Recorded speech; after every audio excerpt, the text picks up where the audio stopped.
Registration for the 25th Ironman continues one by one. Some faces we recognize. Here is 58-year-old Richard Holcomb, number 214, back for a second try.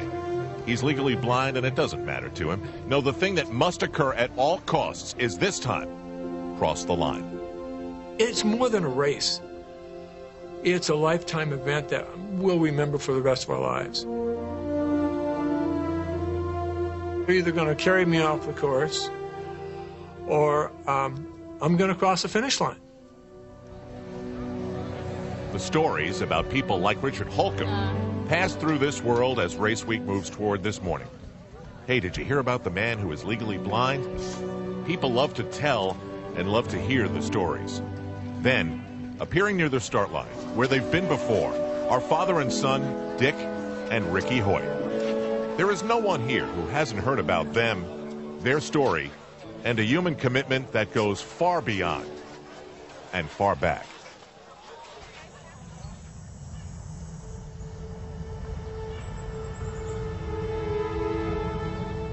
January 10th, 1962. We knew there was something wrong, but we did not know exactly what.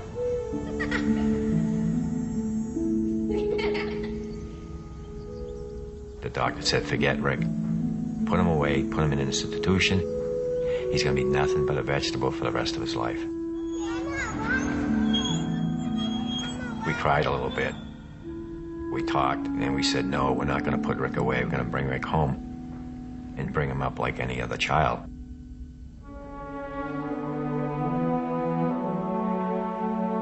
We knew Rick was smart. We could tell by looking in his eyes.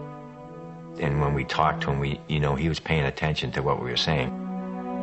So we wanted to get a computer built so Rick could communicate with us. Everybody came to our house that night for Rick to say his first words. And everybody was betting, what is the first words Rick is ever going to say? His mom saying, it's going to be, hi, Mom. And me, the dad, saying, no, it's going to be, hi, Dad.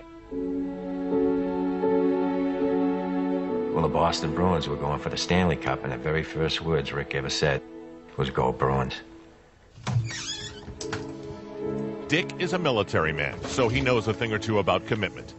This time, he's just months removed from a heart attack. This gift that he gives to his son, or is it the other way around? Either way, it all started when Rick heard about a charity run for a paralyzed athlete. He asked Dad, and Dad said yes.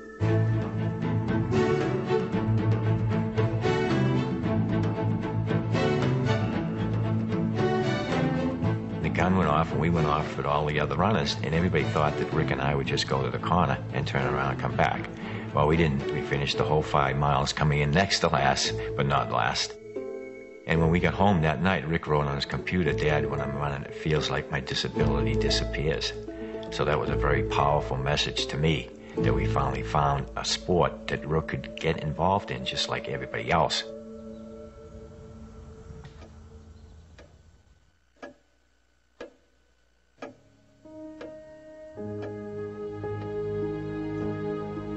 Rick is my motivator. He inspires me. To me, he's the one out there competing, and I'm just loaning him my arms and my legs so that he can compete. There's just something that gets into me when I'm out there competing with Rick that I can't explain it, and we're able to go faster. And it's just an unbelievable feeling.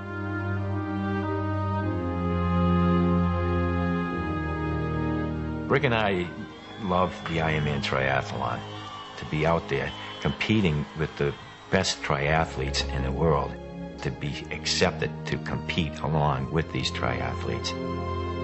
Just to be out there on that pier with all the other triathletes and then waiting in the water for that cannon to go off, it was just so exciting. The feeling coming down the finish line at Leahy Drive, it's just an awesome experience. With the crowd there, all the excitement, the noise, and the announcers announcing all that, your adrenaline just gets flowing.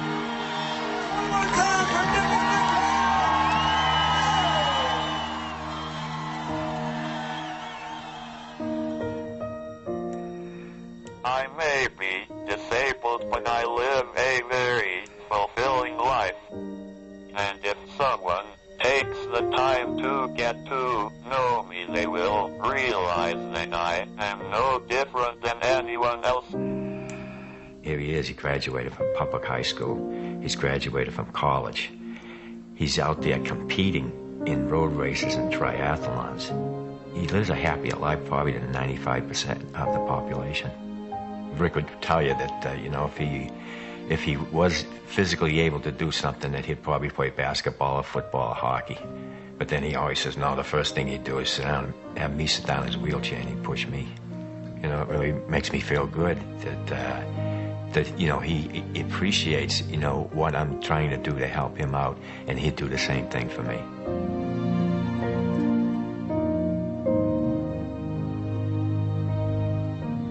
Our message is, yes, you can. You can do anything you want to do as long as you make up your mind. You can do it.